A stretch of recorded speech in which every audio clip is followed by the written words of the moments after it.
Well, that's the way it was on that famous afternoon. Once Mr. Dodgson had got started, there was no stopping him. We three girls lay back in the boat, staring up at the sky, and listened to the splash of the oars and the swoosh of the boat as it hissed its way over the water. And all the while, Mr. Dodgson's voice told the strange tale. When it was finished, I knew I wanted to hear it again. Write it down, Mr. Dodgson. Write it down for us. All us girls said it, and even the Reverend Duckworth. And so we were put to bed that night, tired and excited, and Tilly crying a little bit. And Ina and I lay in our beds, talking for hours as it grew dark over Oxford.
There was a big change soon after this. Mamma decided that we were seeing too much of Mr. Dodgson. He was not a suitable friend. I couldn't understand it. I wanted more stories and more fun, but Mamma was adamant. I cried and shouted and sulked, but it made no difference. The friendship had to stop. We hardly talked to him after that. And when we met him in the college or in the street, we as good as cut him. Everybody did what Mamma told them, even Papa. It must have hurt Dodgson a lot. Do you remember this bit out of Through the Looking Glass? It's at the start of the meal to celebrate Alice becoming a queen.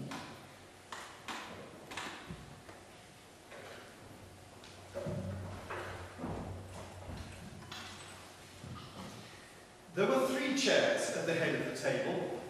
The red and white queens had already taken 2 of them, but the middle one was empty. Alice sat down in it, rather uncomfortable in the silence, and longing for someone to speak. At last, the red queen began. "You've missed the soup and the fish," she said. "Put on the joint." And the waiter set a leg of mutton before Alice, who looked at it rather anxiously, as she had never had to carve a joint before. "You look a little shy. Let me introduce you to that leg of mutton," said the Red Queen. "Alice, mutton, mutton, Alice." The leg of mutton got up in the dish and made a little bow to Alice, and Alice returned the bow, not knowing whether to be frightened or amused. "May I give you a slice?" she said, taking up the knife and fork and looking from one queen to the other. "Certainly not," the Red Queen said very decidedly. "It isn't etiquette to cut anyone you've been introduced to." I think this might have been Dodgson's revenge on my mother, all this talk about cutting people to whom you had been introduced. Anyway, we all got used to it in the end, even poor Mr. Dodgson, and we girls had plenty of other things to think about. After we stopped seeing Mr. Dodgson, the death of baby brother Albert is what I remember most. Albert was born in the year that Prince Albert, the Queen's husband, died, and named after him. I remember Mamma and Papa distraught, and the tiny coffin at the funeral service. This was my first taste of the death of a child.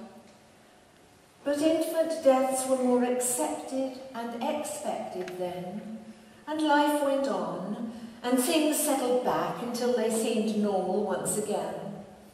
And of course, we had our faith that this was all part of God's plan, and that one day we would understand the reason why little Albert had to go.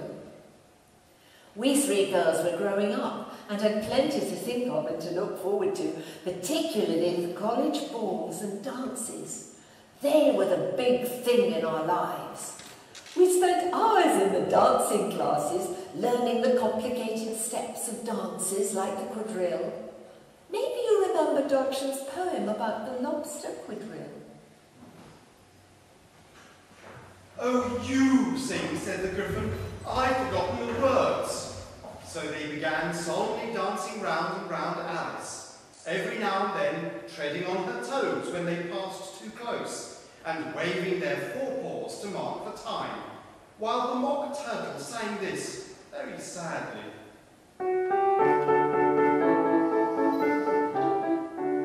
"Will you walk a little faster?" said Whiting to a snail. "There's a pause close behind us, and he's treading on my tail. See how eagerly the lobsters and the turtles all advance. They are waiting on the shingle. Will you come and join the dance? Will you, won't you, will you, won't you, will you join the dance? Will you, won't you, will you, won't you join the dance?" You can really have no notion how delightful it will be when they take us up and throw us with the lobsters out to sea. But the snail replied, "Too far," and gave a look askance. Said he thanked the Whiting kindly, but he would not join the dance. Would not join the dance. Would not join the dance. Would not join the dance. Would not join the dance.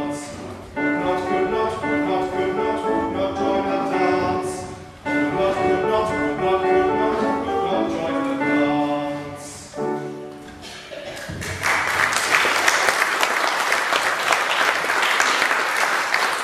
The quadrille was a bit like that, very complicated.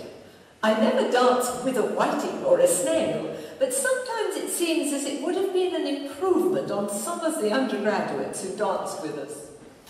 It was at one of these dances that I first met Reginald Hargreaves, the man who became my husband.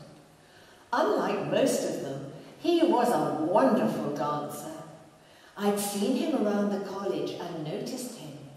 He was so big and strong and a great dancer. When he picked you up, you felt as if he might throw you out to sea.